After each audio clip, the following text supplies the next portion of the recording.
मोदी जी का सत्ता में बैठने का रास्ता, उनका रेड कारपेट बिछा जब ये लाशें बिछ गए।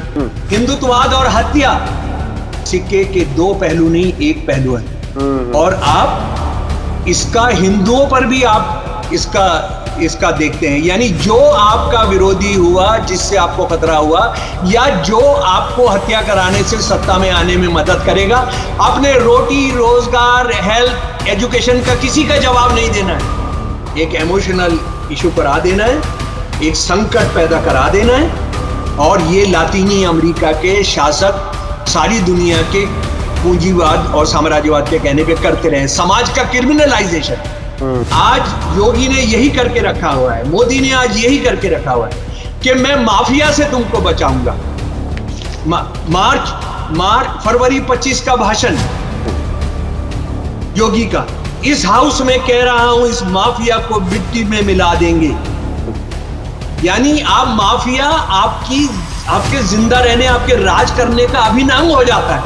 2 मिनट के अंदर 50 से ज्यादा पुलिस वाले हैं, सारे बड़े अफसर हैं। वो क्या कर रहे थे? भांग पी कर आए हुए थे क्या वो वहां पर? क्या वो अपने पैरों पर खड़े नहीं हो सकते थे? उनके पास पिस्तौल नहीं था। ये सारा तय था। और सारा देखिए,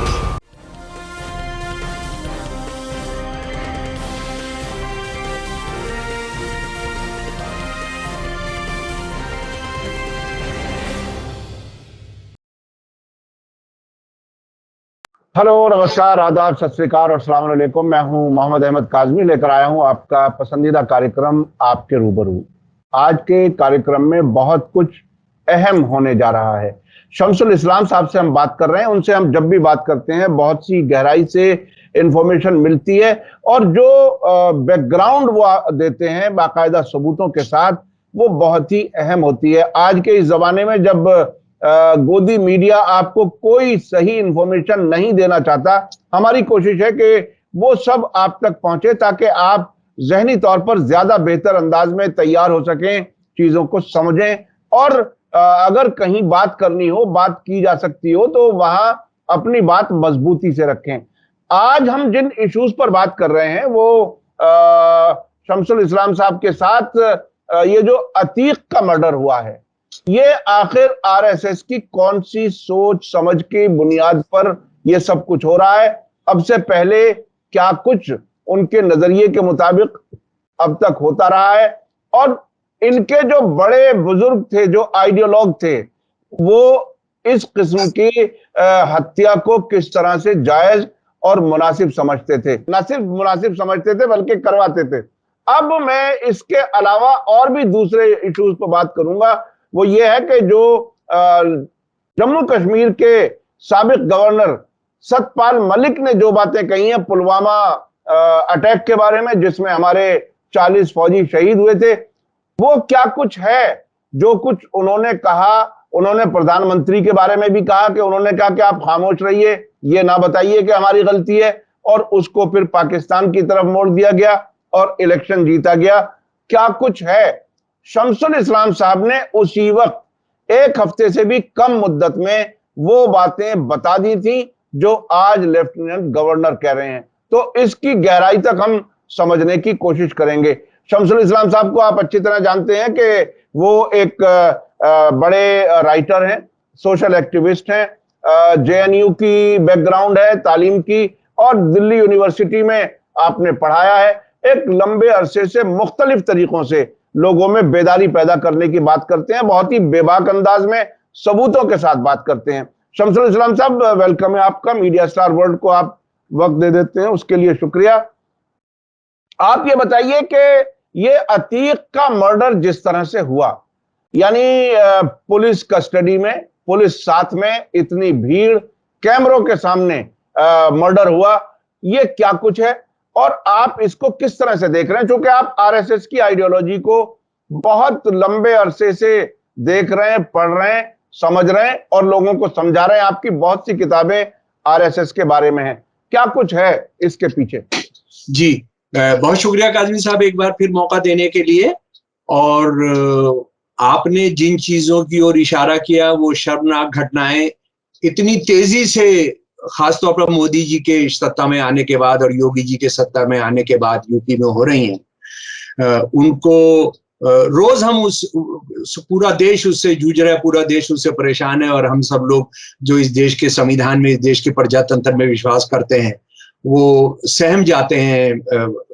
मतलब समझ में नहीं आ रहा है क्या हो रहा है। लेकिन मैं जैसे पहले भी अर्ज करता रहा हूं कि हम जब इस तरह की घटनाएं होती हैं तो हम क्या करते हैं कि बस उसको एक चाय खाने की तरह से चर्चा करके आज ये हुआ, कल ये हुआ, परसों ये हुआ था, और वो होता रहता है, लेकिन हम वो क्यों होता है उसको नहीं समझने की कोशिश करते हैं। और आप मेरे साथ एग्री करेंगे कि मैं हमेशा ये कोशिश करता हूं कि ये चीजें क्यों हो रही हैं, इसकी पॉलिटिक्स क्या है, इसकी आइडियोलॉजी क्या है, इसके पीछे क्या दिमाग, क्या सोच काम कर रही है, क्या आइडियोलॉजी काम कर रही है, हमने उसको समझना चाहिए। और मैं आपको ये बताना चाहता हूं, और अगर किसी में भी दम है और ये कहे कि मैं ये झूठ बोल रहा हूं तो मैं स्वागत करूंगा।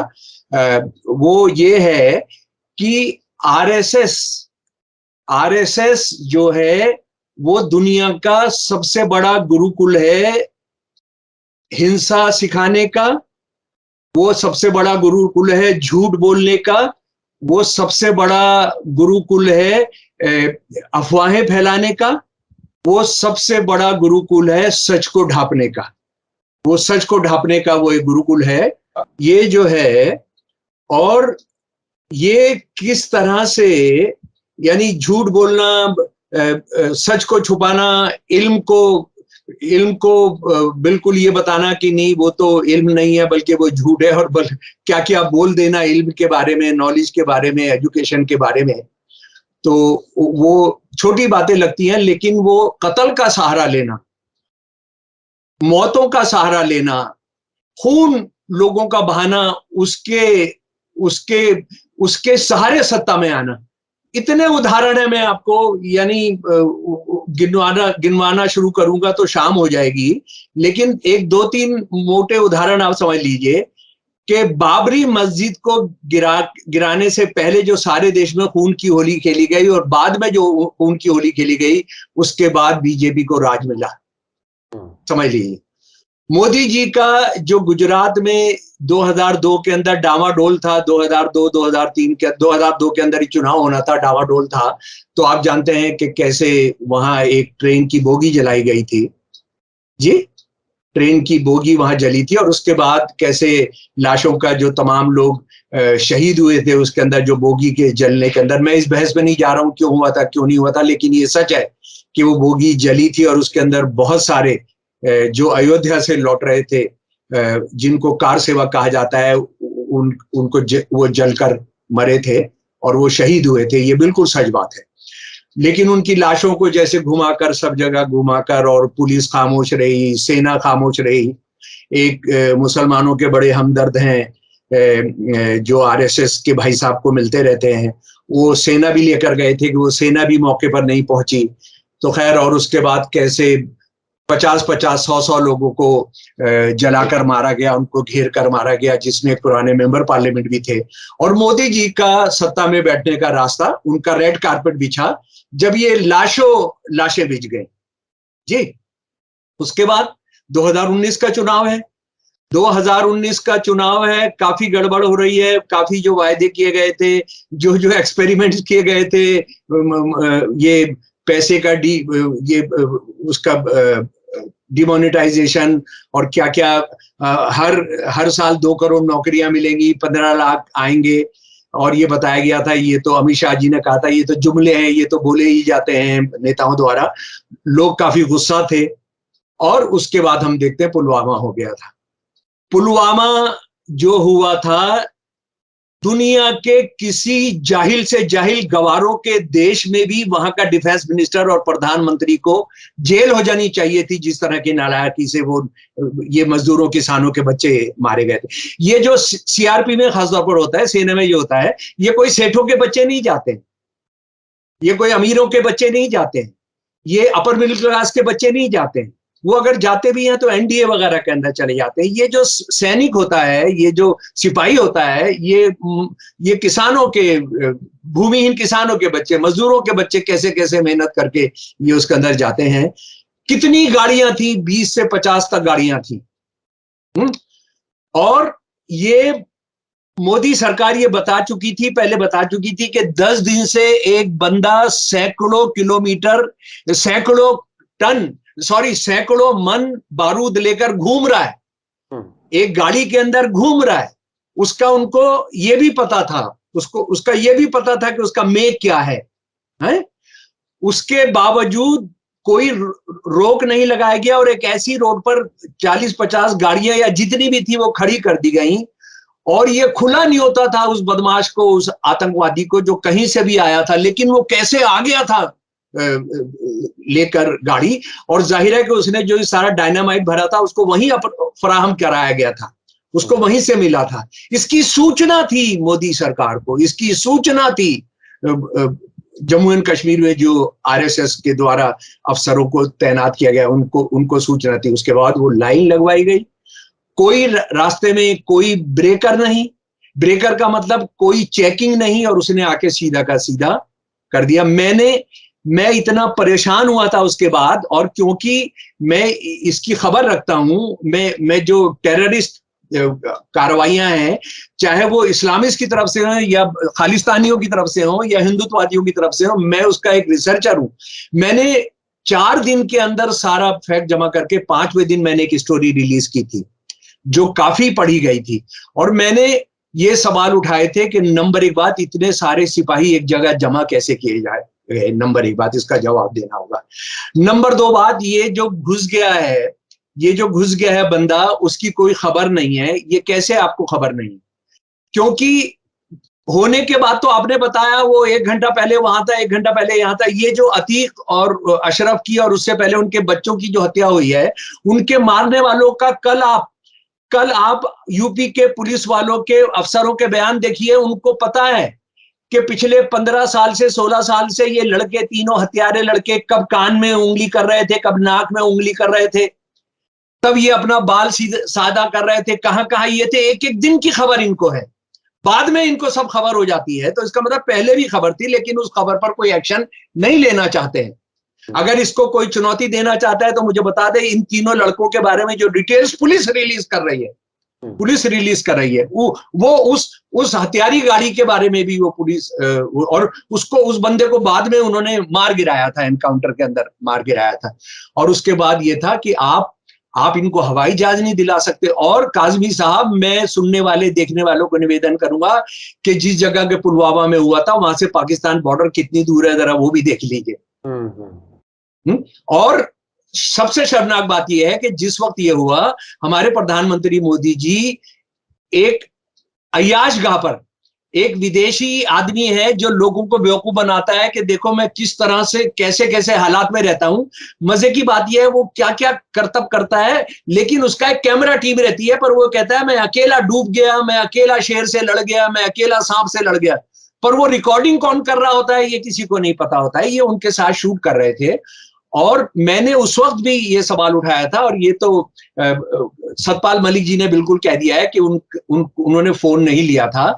और ये बताया गया, जिससे सबसे शर्मनाक बात, कि इस देश में एटॉमिक बम है हमारे पास, न्यूक्लियर पावर है हमारे पास। हमारा प्रधानमंत्री किसी ऐसी जगह पर चला गया जिसके पास फोन अवेलेबल नहीं था। उस दिन इस्तीफा ले लेना चाहिए था प्रधानमंत्री से, इस देश के राष्ट्रपति ने। उनको सवाल पूछा जाना चाहिए था। उनकी सरकार को संसद के अंदर आपने नो कॉन्फिडेंस प्रस्ताव लाना चाहिए था, लेकिन ये सारे के सारे दलाल अपोजिशन के सब खामोश बैठ रहे, किसी ने कोई सवाल नहीं उठाया। उन्होंने राष्ट्रवाद का सवाल उठा दिया, पाकिस्तान का सवाल उठा दिया, और सब ने जो है घुटने टेक दिए। अच्छा, मैं उस पर थोड़ा सा और आगे जाने से पहले, मैं आरएसएस का जो कत्ल करने के रास्ते से अपनी सत्ता में आना है, वो पीछे जो आइडियोलॉजी है, जो इनके बड़े लिखने वाले हैं, जो बलराज मधोक ने कुछ अपने यहाँ कहा है, मैं उस पर थोड़ा सा शुरू में जाकर देखिए, ये इनके खून में है, खून फैलाकर, लाशें बिछाकर पावर में आना। ये बलराज मधोक जो है आरएसएस के, जब वो मरे 3 साल पहले, तो आरएसएस के सदस्य थे। मैंने आपको वो सारी डॉक्यूमेंट भेजी है कि उनकी मौत पर आरएसएस के जनरल सेक्रेटरी ने, आरएसएस के जो चीफ हैं, बॉस हैं, उन्होंने कैसे उनकी सेवाओं को याद किया है ना, वो मैंने आपको भेजा है।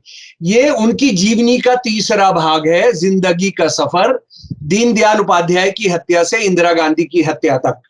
ये किताब है, जिसको चाहिए मैं दे दूंगा, लेकिन ये किताब गायब कर दी गई है, मेरे पास है, लेकिन जिसको चाहिए उसको मैं भिजवा दूंगा बाई पोस्ट।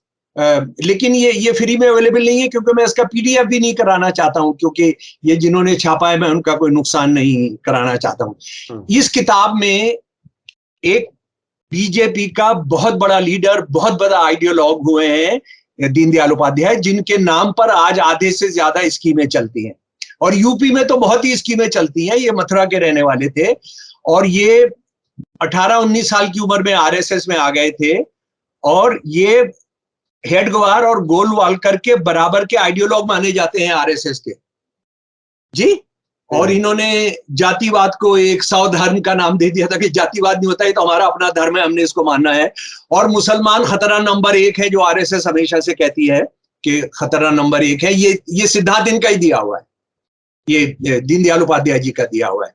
और इनकी हत्या 11 फरवरी 1968 को मुगल सराय पर हो गई थी। ये इनकी लाश मिली थी बाहर रेलवे लाइन पर, और ये आरएसएस के सबसे बड़े आइडियोलॉग थे। और ये जो उस वक्त में चीफ था आरएसएस का, उसके बाद ये तय था कि ये बनेंगे दीनदयाल उपाध्याय बनेंगे। इनकी हत्या हो गई, और इनकी हत्या में जो उस वक्त अटल बिहारी वाजपेयी और नाना देशमुख थे, और देवरस, ये देवरस जो चीफ था आरएसएस का, उसने कहा कि कम्युनिस्टों ने कराई है। इस सबसे परेशान होकर दीनदयाल उपाध्याय जी ने तीसरा किताब लिखा, और मैं चाहूंगा कि वो किताब का कवर आप इस पे डालें। और ये जो कोटेशन मैं आपको बता रहा हूं, उन्होंने बताया कि अटल बिहारी वाजपेयी, नाना देशमुख और देवरस की अनैतिक हरकतों, दलाली की वजह से ये बहुत परेशान कर रहे थे दीनदयाल उपाध्याय, और उनको खबर थी कि ये कैसी अय्याशी में लिप्त है, खासतौर पे जो हमारे बाद में प्रधानमंत्री बने, उसके लिए और उनको रास्ते से हटाने के लिए इन लोगों ने हत्या कराई। किन लोगों ने हत्या कराई? अटल बिहारी वाजपेयी ने, नाना देशमुख ने और देवरस ने। मैं पढ़कर सुना रहा हूं, और इसके लिए जो ये पढ़कर ये सच्चाई बताने के लिए अगर किसी में हिम्मत है तो जवाब दे। ये पृष्ठ है 22। फिर मैं आपको बता रहा हूं ये किताब जी दिनमान प्रकाशन ने छापी है। एक बात स्पष्ट है, दीनदयाल उपाध्याय की हत्या के पीछे न कम्युनिस्टों का हाथ था, न किसी चोर का। क्योंकि अटल बिहारी वाजपेयी ने यह भी कहा है तो किसी चोर था। एक तो कम्युनिस्टों ने कराया, नहीं तो कोई चोर था। ये बदतमीज आदमी थे, उसने कुछ मांगा होगा, इन्होंने उसको गाली गलौज की होगी, ये भी कहा गया। ये गाली गलौज की होगी तो चोर ने उनकी हत्या कर दी जी। अगर वह चोरी का मामला होता तो चोर कम से कम उनकी जेब के पैसे और घड़ी तो अवश्य ही ले जाता। दीनदयाल उपाध्याय को झगड़ालू कहना चांद पर थूकना है। उनकी हत्या किसी किराए के हत्यारे से करवाई गई, परंतु हत्या करवाने वाले षड्यंत्रकारी संघ जनसंघ के वह महत्वाकांक्षी और अपराधी वृत्ति के लोग थे। उन्होंने ही दीनदयाल की हत्या से सीधा लाभ हुआ। भाई साहब, ये शमसुल इस्लाम नहीं कह रहा, ये काज़मी नहीं कह रहे, ये कोई कम्युनिस्ट नहीं कह रहा, ये आरएसएस का जो मरा जब वो आरएसएस का मेंबर था। और ये कौन आदमी था जिसने जंगसंग बनाई थी आरएसएस के कहने पर? ये वो आदमी था जो इंचार्ज था कश्मीर में। ये आदमी कश्मीर में इंचार्ज था आरएसएस का, जो सारा वहां हिंदू मुसलमान ये तो बहुत बड़ी बात है जो आप कह रहे हैं जी। ये अभी सुन लीजिए पूरी बात। ये ऑर्गेनाइजर का एडिटर था, ये पंजन्ने का एडिटर था जी। आखिरी सुन लीजिए। दीनदयाल की हत्या के संबंध में प्रमाणिक और आंखों देखी जानकारी मेरे पास होने और जनसंघ के वरिष्ठ नेता के रूप में मेरी जनसाधारण में छवि और विश्वसनीयता के कारण दीनदयाल उपाध्याय को अपने रास्ते से हटाने के बाद ये लोग मुझे अपने रास्ते से हटाने के काम में जुट गए। वह चाहते थे कि सच को छुपाते हेतु दीनदयाल की मृत्यु की मैं भी दुर्घटना कहूं, हत्या नहीं। वो ये भी जानते थे कि जनता मेरी बात पर विश्वास करेगी, क्योंकि मेरी सत्यनिष्ठा और अंतरात्मा ने मुझे सत्य मार्ग से विचलित नहीं होने दिया। इस कारण दीनदयाल की हत्या के बाद मेरी राजनीतिक हत्या का षड्यंत्र रचा गया। इनको बीजेपी से निकाल दिया गया, इनको बीजेपी की एग्जीक्यूटिव से निकाल दिया गया। और सच बात यह है काजमी साहब, अगर ये घर नहीं बैठ जाते, अगर ये घर नहीं बैठ जाते तो इनकी भी हत्या हो जानी थी। यानी हत्या और हिंदुत्ववादी राजनीति, हत्या और इस्लामवादी राजनीति, हत्या और खालिस्तानी राजनीति, ये दोनों एक सिक्के के दो पहलू नहीं, एक सिक्के का एक ही पहलू है।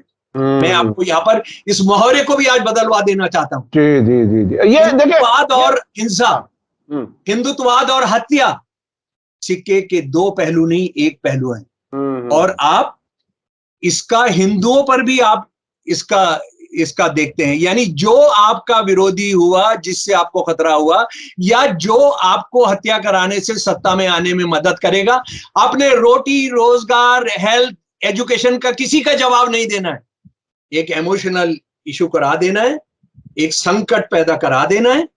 और ये लातीनी अमेरिका के शासक सारी दुनिया के पूंजीवाद और साम्राज्यवाद के कहने पे करते रहे। समाज का क्रिमिनलाइजेशन। शासक वर्गों ने दूसरे विश्व के बाद अमेरिका से ये सीखा है कि आपने क्रांति बचानी है, अगर आपने प्रजातंत्र को जीरो करना है, यानी आपने किसी सवाल का जवाब नहीं देना है, उस समाज में आप क्राइम बढ़वा दीजिए, उस समाज में आप उस समाज को क्रिमिनलाइजेशन कर दीजिए। लातीनी अमेरिका के पॉलिटिकल साइंटिस्ट ने इस पर सैकड़ों किताबें लिखी हैं, हजारों लेख लिखे हैं कि कैसे पूरे लातीनी अमेरिका के नौजवानों को ड्रग में कर दिया गया। ड्रग वहां पैदा नहीं होती है, ड्रग अफगानिस्तान में पैदा होती है, ड्रग दूसरी जगहों पर चरस अफीम पैदा होती है। पूरा नौजवान को ड्रग की सप्लाई का उन्होंने अड्डा बना दिया। और क्रिमिनलाइजेशन के बाद क्या होता है, आप रोटी रोजी महंगाई को सबको भूल जाते हैं। आप शासक से चाहते हैं कि शासक साहब आप जो है बस शाम तक हमको जिंदा रखें, हमको आज योगी ने यही करके रखा हुआ है, मोदी ने आज यही करके रखा हुआ है कि मैं माफिया से तुमको बचाऊंगा। फरवरी 25 का भाषण योगी का, इस हाउस में कह रहा हूं, इस माफिया को मिट्टी में मिला देंगे। यानी आप माफिया आपके जिंदा रहने, आपके राज करने का अभिन्न अंग हो जाता है। ये सारे के सारे जो थे। अच्छा, एक बात और है, ये हिंदुत्ववादी बहुत खुश हो रहे हैं, बड़ा मजा आया, सबक सिखा दिया हमने तो, है ना। लेकिन क्या वो ये जानते हैं 1100 के करीब जो एनकाउंटर हुए हैं उसमें सिर्फ 37% मुसलमान मारे गए। 184-85 में से 37%, 63% हिंदू हैं। जी जी जी। आप माफिया के हाथ में, हिंदुत्ववाद के नाम पे अगर माफिया के हाथ में राज देंगे, आप नहीं बचेंगे, क्योंकि मुसलमान तो सिर्फ 14% है, यूपी में तो 18-19% है। अच्छा, ये जो आपने बताया कि समाज को क्रिमिनलाइज करने का एक तरीका है जिस पर ये काम करते हैं, अब ये अतीक के जो कातिल हैं उनमें भी इस किस्म की कुछ चीजें आ रही हैं कि 3 लोग अलग अलग जगहों के आए और अलग अलग, और अब बाकायदा उनकी प्रोफाइल जैसे कि आप बता रहे हैं कि पुलिस अब बता रही है, तो ये किस तरह से पाले गए, कैसे लाए गए, क्या कुछ है? देखिए, अरुण मौर्य पर इतने गंभीर केस हैं हरियाणा के अंदर। हथियार का है, बदतमीजी करने का है, अपहरण करने का है, ठीक है, जहां तक मुझे जानकारी है। सन्नी सिंह पुराने, इनका नाम ही पुराना, इन पर कम से कम 13 केस हैं, हेनस केस, गंभीर केस। और उसके बाद लवलेश तिवारी जी जो हैं, उन पर 4 से ज्यादा केस हैं। इनकी फेसबुक प्रोफाइल में इनको महाराज अपने आप को लिखते हैं, और ये बजरंग दल के जिला सुरक्षा प्रमुख, सहज जिला सुरक्षा प्रमुख हैं।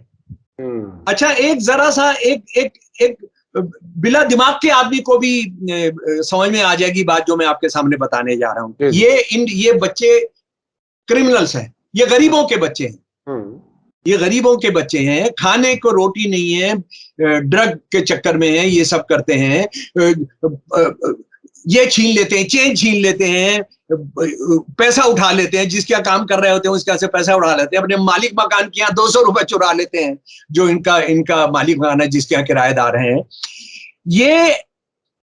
इनके पास दुनिया की सबसे महंगी टर्किश ऑटोमेटिक पिस्तौल, जो इस देश के माफिया, जो बाकायदा माफिया हैं, जो भाई लोग हैं, उनके पास नहीं है। कहते हैं कि ये 6-7 लाख रुपए की है, लेकिन ऑफिशियल दाम इसका 60,000 रुपए टर्किश। ये हथियार अभी इंट्रोड्यूस नहीं हुआ है, लेकिन अभी करा देंगे। ये यूपी की पुलिस और ये सब मिलकर, ये अब पता लग जाएगा कि कहां से मिलेगा। ये कहां कहां रहते हैं, 13 साल से पता नहीं, 14 साल से पता नहीं, 15 साल के साथ पता नहीं, ये एक दिन अवतरित होते हैं। इनके पास सबसे एडवांस है, सबसे एडवांस है। ये इतने जबरदस्त शूटर हैं कि ये ऑटोमेटिक से 8 गोलियां तो अतीक के मारते हैं, गर्दन पर मारते हैं, सीने पर मारते हैं, पेट पर मारते हैं, कमर पर मारते हैं और थाइज में मारते हैं। कोई निशाना चूकता नहीं है। पुलिस वाले जो खड़े, ये तो मैं अभी बात ही नहीं कर रहा हूं कि पुलिस भाई, ये जो उसने 8 गोलियां मारी हैं और अशरफ को, उसके भाई को 5 गोलियां मारी, तो 2 मिनट तो लगे होंगे या नहीं लगे होंगे?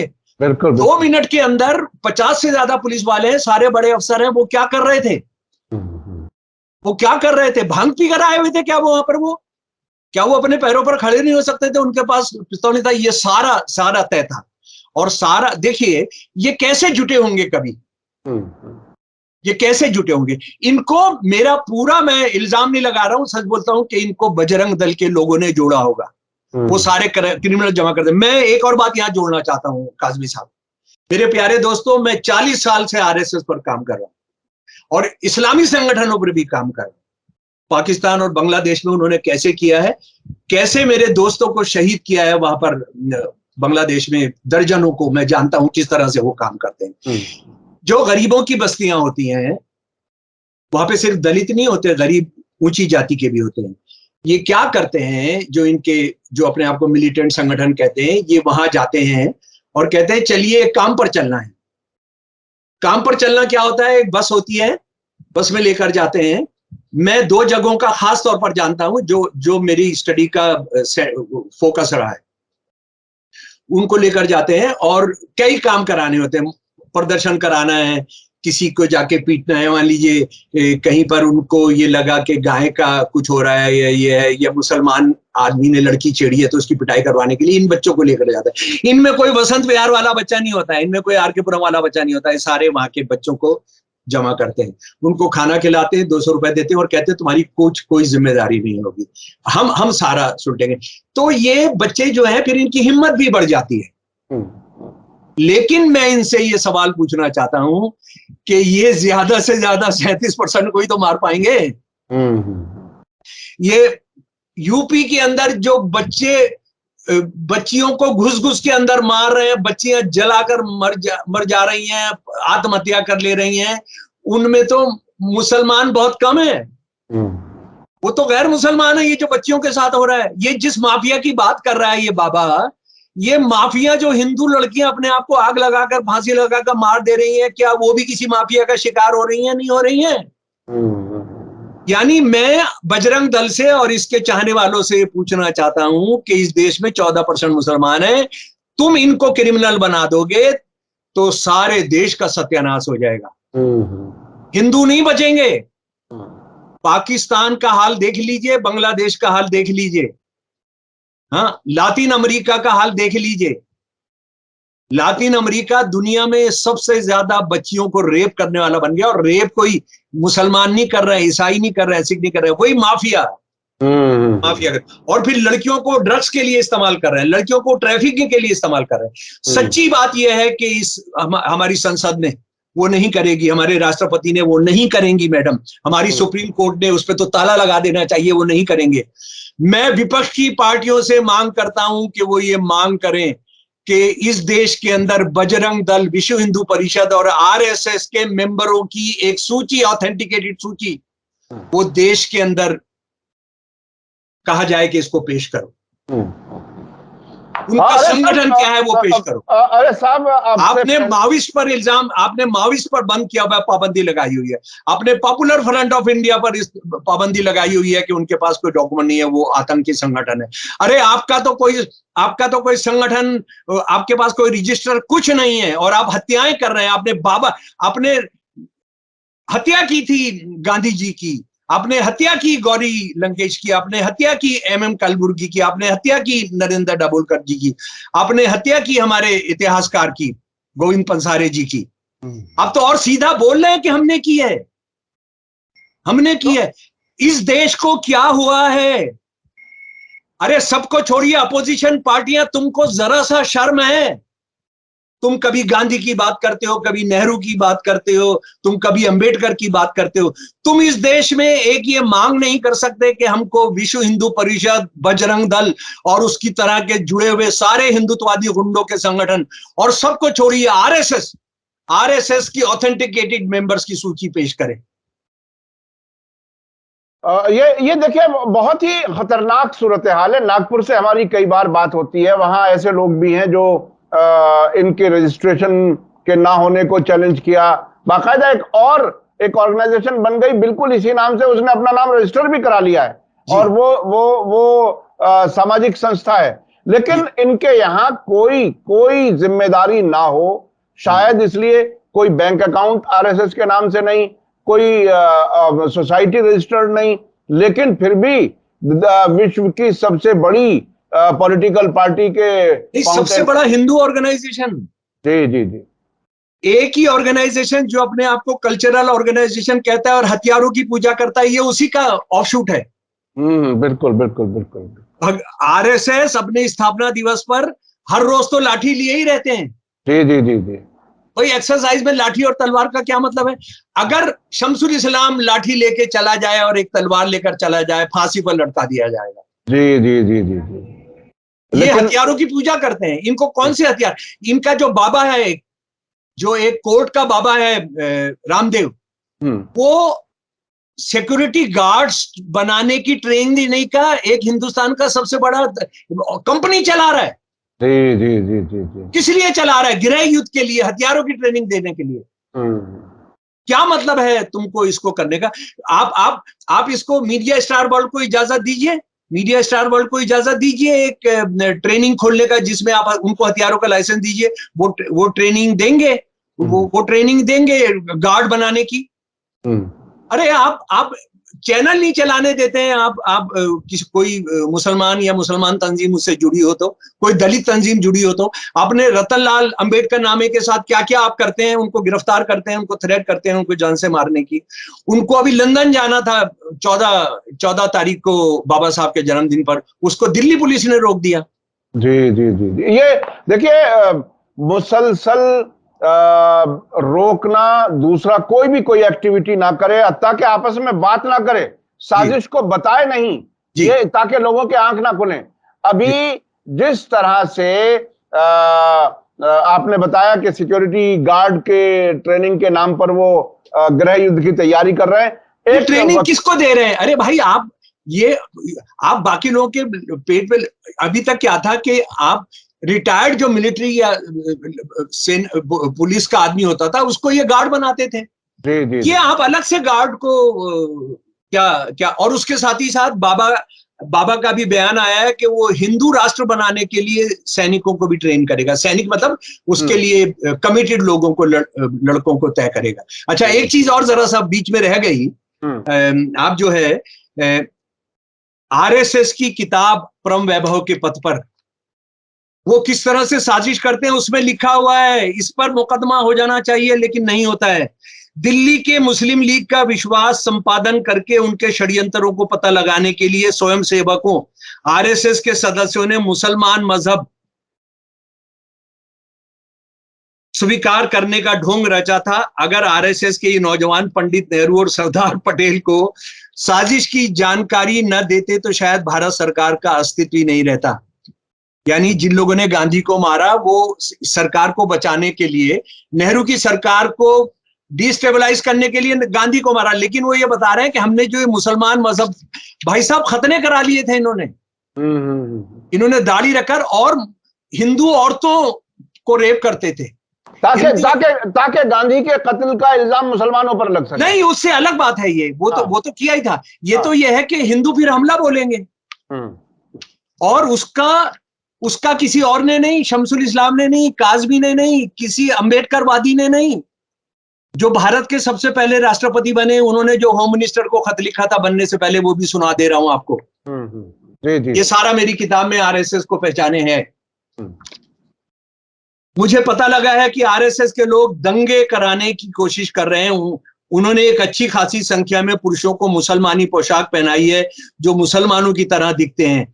ये हिंदुओं पर हमला करेंगे जिससे झगड़ा होगा और हिंदू भड़क जाएंगे। इसी तरह से इनके बीच के कुछ हिंदू मुसलमानों पर हमले करेंगे और उनको भड़काएंगे। हिंदू मुसलमानों के बीच में झगड़े कराने का उद्देश्य बड़ी आग लगाना है। ये भाई साहब मैं नहीं कह रहा हूं, ये मैं नहीं कह रहा हूं भाई साहब। और मुझे लगता है कि वो 5 मुसलमानों के हमदर्द जो भाई साहब को मिलते हैं, उनको तो बधाई दे देना चाहिए आरएसएस को कि आपने देखिए किस तरह से एक सबसे बड़ा माफिया जिस पर सैकड़ों केस थे। और भाई साहब जो हो रहा है यूपी के अंदर, इनको अतीक के परिवार को, इनकी शायद पत्नी को एक मशहूर पत्रकार ने अपना घर दे दिया था, उसको भी बुलडोज किया है।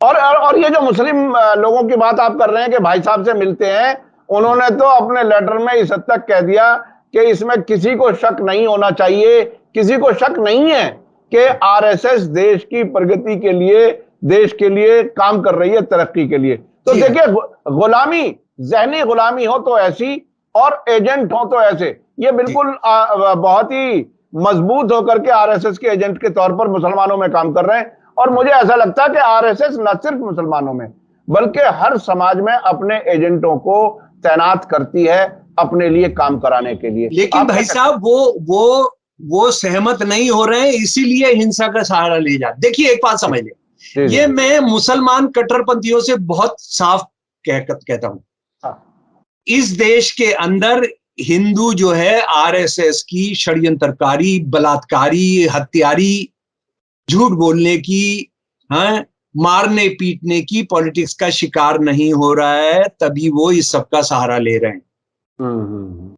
इसको समझ लीजिए। 37% ही मुसलमान एनकाउंटर्स में मारे जा रहे हैं, 63% हिंदू मारे जा रहे हैं। इसको समझ लीजिए। यही आरएसएस की हत्यारी पॉलिटिक्स की मौत है। जिस दिन सारे हिंदू इनके साथ आ जाएंगे, सारे हिंदू उनके साथ हो जाएंगे, इन्होंने ये लफंगों, लुटेरों, ड्रग्स को लेके हथियार नहीं देने होंगे।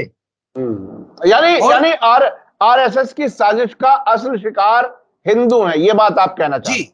और दूसरी बात यह है, मैं बहुत संजीदगी से कह रहा हूं, नंबर 1 बात, यूपी पुलिस को भंग करके बजरंग दल के हवाले कर दिया जाए, ताकि भाई सीधा पता लगा लेंगे ना उनसे, उनको समझा लेंगे भाई। और ये अपने पांचों मुसलमान इंटेलेक्चुअल जो है, ये भी एक एडवाइजरी काउंसिल में चले जाएंगे वहां कि भाई थोड़ा सीमा में रखो। यानी हिंदू राष्ट्र के सिपाही हैं, कत्ल कर देंगे, मार देंगे, जला देंगे, रेप करेंगे। तो ये 5 हमारे जो मुसलमान इंटेलेक्चुअल्स हैं, ये उनको थोड़ा संयम में रख सकते हैं, है ना। दूसरी बात यह है, मैं हाई कोर्ट्स और सुप्रीम कोर्ट, ज्यादा हाई कोर्ट्स और सुप्रीम कोर्ट, उन पर भी ताला लगा देना चाहिए। ये जो माफिया है, माफिया साबित होने से पहले इसके कुछ अधिकार हैं। ये बंदा जो है 28 मार्च को सुप्रीम कोर्ट जाता है और इसको सीधा बोला जा रहा है कि तुमको मार देंगे। इससे पहले जो सोशल मीडिया है उस पे आरएसएस से जुड़े हुए लोग के इसको छोड़ेंगे नहीं, ये तो खत्म कर देंगे, योगी जी का राज है, बुलडोजर अमेरिका में दिखा रहे हैं, वो उसके साथ है ना, बुलडोजर इंग्लैंड के अंदर दिखा रहे हैं। और सुप्रीम कोर्ट क्या कहती है? नहीं, state machinery will take care. यानी सुप्रीम कोर्ट ने इनकी हत्या की और इनको धकेला, अतीक और अशरफ को धकेला। सुप्रीम कोर्ट को इतनी शर्म नहीं आई कि वहां के डीजीपी को ये कहती कि इनकी सुरक्षा की आपकी जिम्मेदारी है, सजा हम देंगे इसको। हाँ, ये अगर ये ऑर्डर देती है कि स्टेट को चाहिए कि वो उनको सिक्योरिटी पूरी तरह से मुहैया करे, ये बात ना कह करके हम इसकी बात नहीं मान रहे हैं। हम नहीं मानते हैं कि यूपी पुलिस गैर कानूनी कोई काम होने देगी, लेकिन आपको आदेश है। ये बात नहीं कही सुप्रीम कोर्ट, नहीं कही, ये बात नहीं कही। ये बात बिल्कुल उसी तरह से जैसे सुप्रीम कोर्ट ने बिल्किस बानो के केस में सबको रिहा कर दो, सबको रिहा कर दो। जी जी जी जी जी। तो ये बहरहाल बहुत ही अफसोसनाक सूरत हाल है। आपने दो बातें खास तौर पर कही आखिर में कि पुलिस को हटा करके बजरंग दल के ही हाथ में दे दिया जाए, और इधर आपने कहा कि अदालतों को बंद कर देना चाहिए अगर ये इंसाफ नहीं देती हैं, और अतीक को कत्ल के लिए धकेल दिया एक तरह से सुप्रीम जी कोर्ट हाँ। ने। ये बहुत ही अहम बात है। और मैं सारे देशवासियों से वो 4-6 लाइनें सुनाना चाहता हूं मार्टिन न्यूमिलियर की, हालांकि शायद पहले भी सुनाई है, लेकिन आज फिर सुनाना चाहता हूं। जी जी जी। आज फिर सुनाना चाहता हूं। ये हिटलर ने क्या किया था, पहले नाजियों को मारा, पहले कम्युनिस्टों को मारा, फिर नाजियों, फिर कैथोलिक्स को मारा, फिर प्रोटेस्टेंट को मारा, फिर मजदूरों को मारा, सब, फिर किसान नेताओं को मारा। हर आदमी ये सोचता था हमारा हिटलर तो इस पर, इसकी खून की प्यास बुझ जाएगी, बस इसके बाद हमको फिक्र नहीं, हमारा कुछ नहीं होगा। हमारा। मार्टिन न्यूमिलियर बहुत मशहूर पादरी थे, बहुत मशहूर पादरी थे। ये आरएसएस वाले इस देश के पादरियों और ईसाई पादरियों के बारे में जो बोलते हैं वो जानते नहीं है कि ईसाई पादरी क्या होते हैं। जर्मनी में नाजी सबसे पहले कम्युनिस्टों को लेने आए। वो आए थे सबसे, कम्युनिस्टों के खिलाफ ही अमेरिका, इंग्लैंड, फ्रांस ने ये हिटलर पैदा कराया था। जर्मनी में नाजी सबसे पहले कम्युनिस्टों को लेने आए और मैं कुछ नहीं बोला क्योंकि मैं कम्युनिस्ट नहीं था। फिर वह यहूदियों को लेने आए, यहूदियों के लिए आए और मैं कुछ नहीं बोला क्योंकि मैं यहूदी नहीं था। फिर वह मजदूर संगठनों के लिए आए और मैं कुछ नहीं बोला क्योंकि मैं मजदूर कार्यकर्ता नहीं था। फिर वह कैथोलिकों को लेने आए और मैं कुछ नहीं बोला क्योंकि मैं प्रोटेस्टेंट था। फिर वह मुझे लेने आए और तब तक कोई नहीं बचा था जो मेरे लिए भी बोल सके। तो ये सूरत हाल है देश की कि आप ये ना समझें कि हमारा नंबर नहीं आएगा, ये ना समझें कि ये तो मुसलमानों के खिलाफ हो रहा है सब कुछ और हम बिल्कुल मजे लें। भाई साहब, ज्यादा बलात्कार यूपी के अंदर हिंदू लड़कियों के साथ हो रहे हैं। 5 साल से गुजरात नंबर 1 है जहां पर पुलिस के संरक्षण में सबसे ज्यादा हत्याएं हो रही हैं। तो ये इसके लिए क्या आप लोग तैयार हैं? ये सभी लोगों से सवाल है।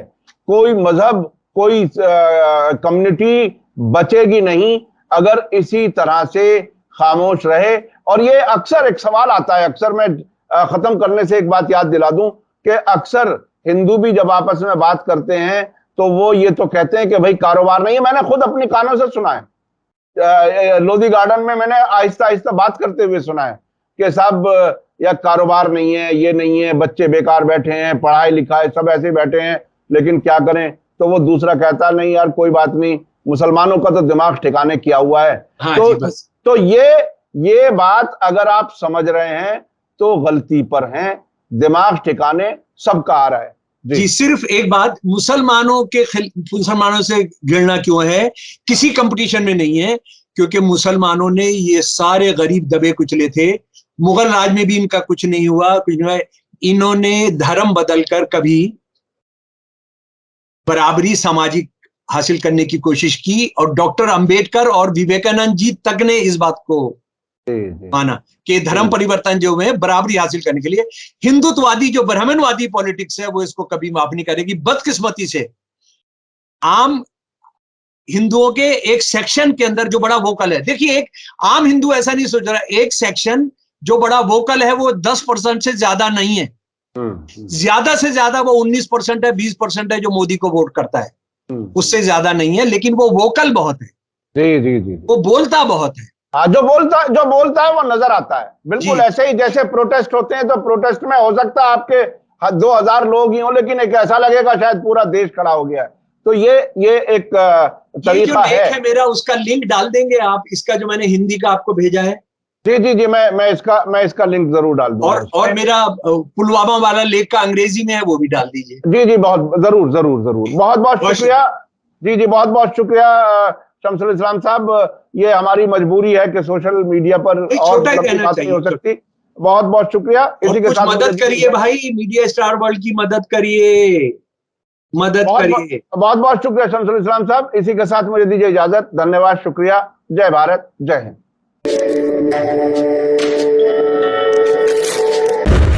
मीडिया स्टार वर्ल्ड की और वीडियो देखने के लिए हमारे चैनल को सब्सक्राइब करें। और सीधे नोटिफिकेशन पाने के लिए बेल आइकन दबाएं। और अगर हमारी खबर सच्ची और अच्छी लगे तो अपने व्हाट्सएप, इंस्टाग्राम, फेसबुक और ट्विटर अकाउंट पर ज़रूर शेयर करें।